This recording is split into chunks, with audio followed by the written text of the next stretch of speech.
একদিকে মৃত্যুর সাথে পাঞ্জা লড়ছেন পরিবারের সবচেয়ে প্রিয় মানুষটি, আর ঠিক সেই সুযোগে ঘরের ভেতরেই দানা বাঁধছে এক ভয়ঙ্কর ষড়যন্ত্র।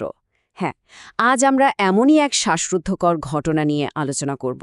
কুসুম এবং তার পরিবারের এই গল্পে এক অদ্ভুত রোলার কোস্টার আছে, হতাশা, চরম বিশ্বাসঘাতকতা আর সবশেষে এক অবিশ্বাস্য ফেরা। চলুন মানুষের চরম বিপদে কিভাবে একদিকে লোভ আর অন্যদিকে ভালোবাসা মুখোমুখি দাঁড়ায়, আজ সেটাই গভীরভাবে বিশ্লেষণ করা যাক। গল্পের শুরুতেই কিন্তু এক গভীর সংকট।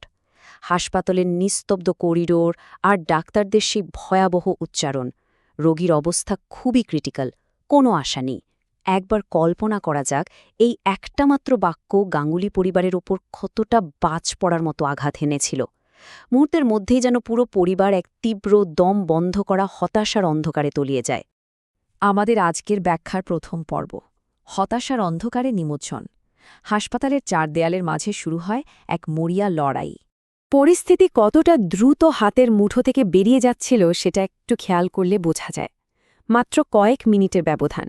প্রথমে পালস পাওয়া যাচ্ছে না, নার্সরা তড়িঘড়ি করে ইনজেকশন রেডি করছেন, মুহূর্তের মধ্যে সিপিআর বা হার্ট পাম্প করা শুরু হলো এবং শেষ পর্যন্ত শ্বাস-প্রশ্বাস সম্পূর্ণ বন্ধ। আক্ষরিক অর্থেই চিকিৎসা বিজ্ঞানের সব চেষ্টাই যেন একে একে ব্যর্থ হয়ে যাচ্ছিল চোখের সামনে। এখানে একটা ব্যাপার বুঝতে হবে, পরিবারের কাছে কুসুম কিন্তু শুধু একজন সাধারণ সদস্য নন, তিনি হলেন এই পরিবারের ঢাল, আসল রক্ষাকর্তা। সেই রক্ষাকর্তাই যখন একটু একটু করে দূরে সরে যাচ্ছেন, তখন আপনজনদের, বিশেষ করে তার স্বামীর মনের অবস্থাটা কেমন হতে পারে। সেই আবেগ আর মানসিক বিপর্যয়ের মাত্রাটা আসলে ভাষায় প্রকাশ করা অসম্ভব। এরপরে আমরা চলে আসছি দ্বিতীয় পর্বে, বিশ্বাসঘাতকতার ছাড়া আর আলিনার নির্মম ব্ল্যাকমেইল। হাসপাতালে যখন মৃত্যুর সাথে লড়াই চলছে, ঠিক তখনই বাড়ির ভেতরে চিত্রটা সম্পূর্ণ অন্যরকম।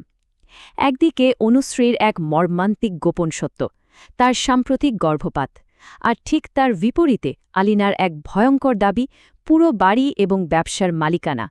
একজন মানুষের জীবনের সবচেয়ে যন্ত্রণাদায়ক ক্ষতিকে কিভাবে হাতিয়ার বানিয়ে পরিবারের সম্পদ দখলের চেষ্টা করা যায়, এটা তার একটা চরম নিদর্শন।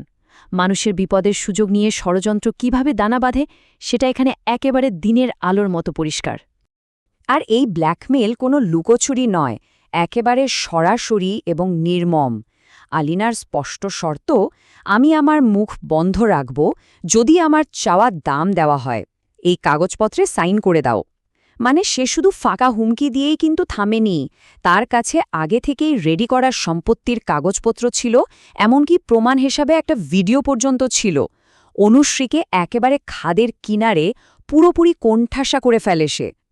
আলিনার এই কৌশলগুলো যদি আমরা একটু মিলিয়ে দেখি, তাহলে বুঝব সে কতটা হিসেবি। একটা গর্ভপাতকে অস্ত্র হিসেবে ব্যবহার করা, সবার সামনে সত্য প্রকাশের হুমকি দেওয়া, বাড়ির আনাচে কানাচে চড়ো রাখার দাবি করা এবং সাথে সাথে সম্পত্তি হস্তান্তরে বাধ্য করা।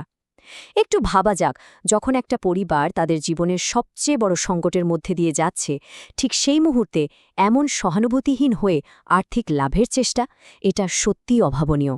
মানুষের লোভের এমন ভয়ঙ্কর দিক খুব কমই দেখা যায়।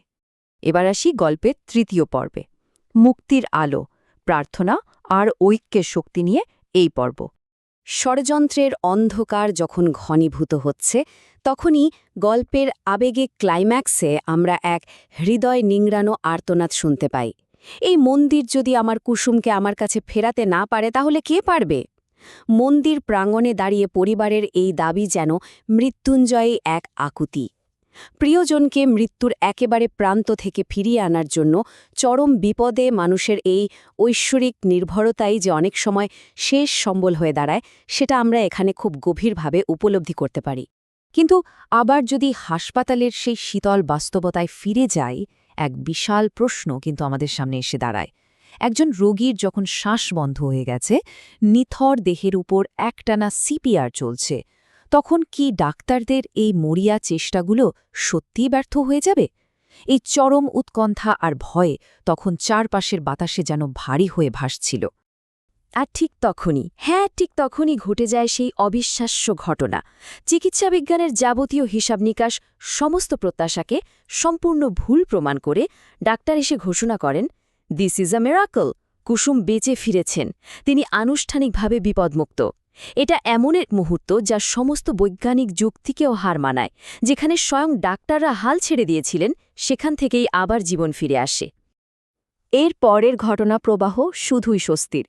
কুসুমের অবিশ্বাস্যভাবে জ্ঞান ফেরা, একটা আনন্দ ঘন অশ্রুসিক্ত ভিডিও কলের মাধ্যমে পুরো পরিবারের সাথে তার যোগাযোগ। আর জ্ঞান ফেরার পর তার প্রথম চাওয়া, নিজের স্বামীকে দেখা। এই দৃশ্যগুলো চরম হতাশার পর এক অসীম আনন্দের নিখুঁত চিত্র তুলে ধরে। একটা পরিবার কিভাবে খাদের কিনারা থেকে ফিরে এসে আবার নতুন করে প্রাণবন্ত হয়ে ওঠে, এটা তারই এক জীবন্ত প্রমাণ। এই পুরো ঘটনাটা কিন্তু আমাদের ঐক্যের এক বিশাল শক্তির কথা মনে করিয়ে দেয়। চিকিৎসা তো ছিলই, কিন্তু পরিবার দৃঢ়ভাবে বিশ্বাস করে যে তাদের আবেগপূর্ণ প্রার্থনা আর একে অপরের প্রতি নিখাদ ভালোবাসাই এই অসম্ভবকে সম্ভব করেছে। এই ভালোবাসাকেই তারা এক প্রকার জাদুকরী শক্তি হিসেবে বলছে, যা পরিবারের সেই ভাঙা ঢালকে পুনরায় জোড়া লাগিয়ে ফিরিয়ে এনেছে। তবে গল্পের কিন্তু এখানেই শেষ নয়। কুসুম তো অবিশ্বাস্যভাবে মৃত্যুর মুখ থেকে ফিরে এলেন, কিন্তু নিজেদের ঘরের ভেতরেই যে অন্ধকার বিশ্বাসঘাতকতার জাল বোনা হয়েছে, পরিবার এখন তার মুখোমুখি হবে কিভাবে? কুসুমের প্রত্যাবর্তনের এই উজ্জ্বল আলো যখন আলিনার ষড়যন্ত্রের কালো ছায়াকে আঘাত করবে, তখন পরিস্থিতির কী রূপ দাঁড়াবে? চরম বিপদে মানুষের আসল রূপ কিভাবে বেরিয়ে আসে, আর সেই রূপের সাথে পরিবার কিভাবে লড়বে? এই প্রশ্নটাই এখন সবচেয়ে বড় হয়ে উঠছে। এই রোমাঞ্চকর ভাবনার জায়গাটিতেই আমাদের আজকের এই আলোচনা শেষ করছি।